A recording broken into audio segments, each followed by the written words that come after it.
உண்மையிலே நட்பு சூப்பரா ரீதியாக இருக்கு வந்துட்டாங்கன்னா நட்பு ரீதியாக வந்துட்டாங்கன்னா எதுவுமே தெரியாது பிரதர். அதுதான் உண்மை. நட்புன்னு ஒன்று வந்துடுச்சுன்னா அது கலப்படம் இல்லாத நட்பாக இருக்கணும்.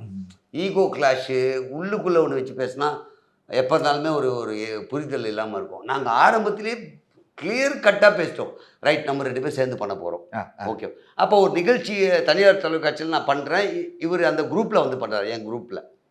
அப்போ நான் சொல்கிறேன், இல்லைடா நம்ம சேர்ந்தே பண்ணுவோம். இதில் ஒரு 5 பேர் இருக்காங்க, நீ நானுமே லீடர்ஷிப் எடுத்து பண்ணுவோம். சரி சரி. வின் பண்ணிகிட்டே இருக்கேன் நான். எங்கள் குரூப் வந்து வின் பண்ணிகிட்டு இருக்கு. எல்லாத்துக்கும் வின் பண்ணிகிட்டு இருக்கு. ரோஜா மேடம் தான் அந்த நிகழ்ச்சிக்கு. அவங்க தெலுங்கில் சொல்கிறாங்க, ப்ரைஸ் இவ்வளோன்ட்டா வீலுக்கே இவாலி ఎందుకు మీకు ఇస్తాను மற்றவங்களுக்கு ஏன் தரேன்னு தெரியுமாடா? அவங்க சொல்கிறாங்க மற்றவங்க ஏன்.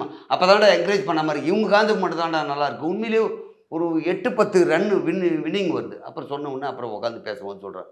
ரைட்டு, 2 பேரும் ஈவன் எதில் எல்லாத்துலேயுமே.